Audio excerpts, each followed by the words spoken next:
The Australian Open is just around the corner, but unfortunately we have some bad news because another high-profile player has withdrew from the event. This time on the women's, it is of course Naomi Osaka. Let's get straight into it. We've got ESPN reporting Osaka has pulled out of the Australian Open. Organisers of the tournament announced Saturday. Osaka's a two-time Australian Open champion and will be replaced by the Ukrainian Diana Yastramenska. And this is really big news because Osaka is a player who, of course, does very well at the Australian Open. And we've not seen her play tennis for some time.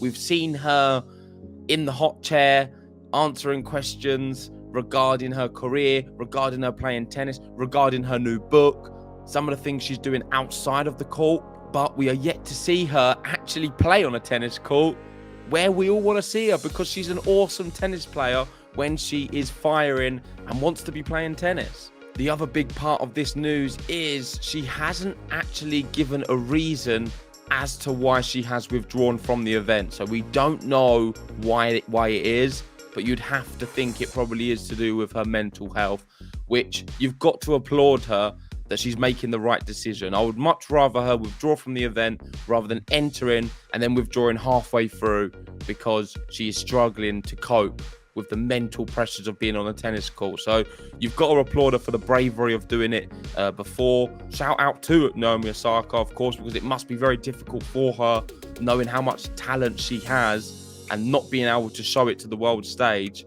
It must be tough. And I think a lot of people will rally round and give her hate. There will be people rally round and give her support. I think she deserves a little bit more support at this time because it must be very challenging. And I don't feel like this is a decision a player of her caliber would make lightly. So she clearly must be going through some stuff.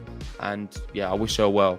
Moving on to the next one, we've got Jose Morgado just announcing the same thing, saying the 2019 and 2021 champion is out of the Australian Open. And I like this tweet because it just highlights how recently she won the Australian Open. She would be one of the favourites. If she was to play this year, despite her not playing tennis, she would be one of the favourites. No doubts about it. We've got Iga Swiatek right out in the lead.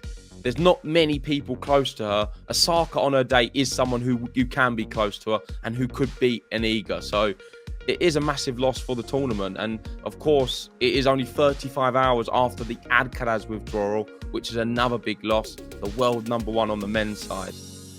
We've got Ben Rothenberg here also saying it's just 2 years removed from her second title there, her fourth slam title overall. The outlook for Naomi's career is uncertain. And I think this is an important point to talk about because we don't really know now what she's going to be doing for the rest of 2023 and for the rest of her career. She did say that she wants to be back on the tennis court and she does miss playing tennis. So you'd have to say that she's going to be playing again. She is, of course, pretty young as well. She's not exactly towards the end of her career. So it is a very bleak outlook at the moment. But if she gets the help she needs, if she can sort out her mental health and feel good about herself again to be playing tennis, then I think she can win big titles again.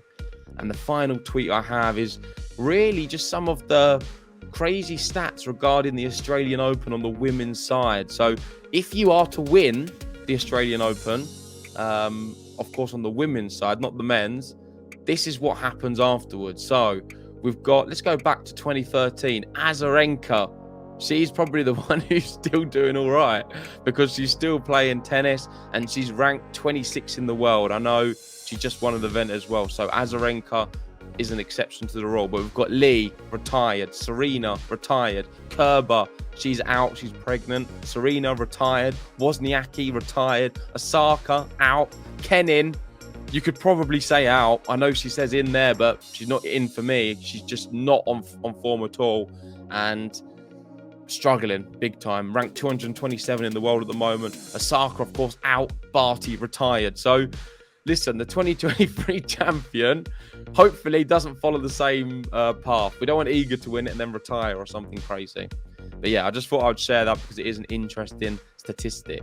But there you go. That's enough from me. Thanks for joining me on this quick news video. Of course, it is sad that Naomi Osaka won't be playing the Australian Open, but I, in my heart of hearts, believe she will be back. She will play some tennis and she will do something great again. So if you haven't already, hit that like button, subscribe if you're new, and I'll see you very soon.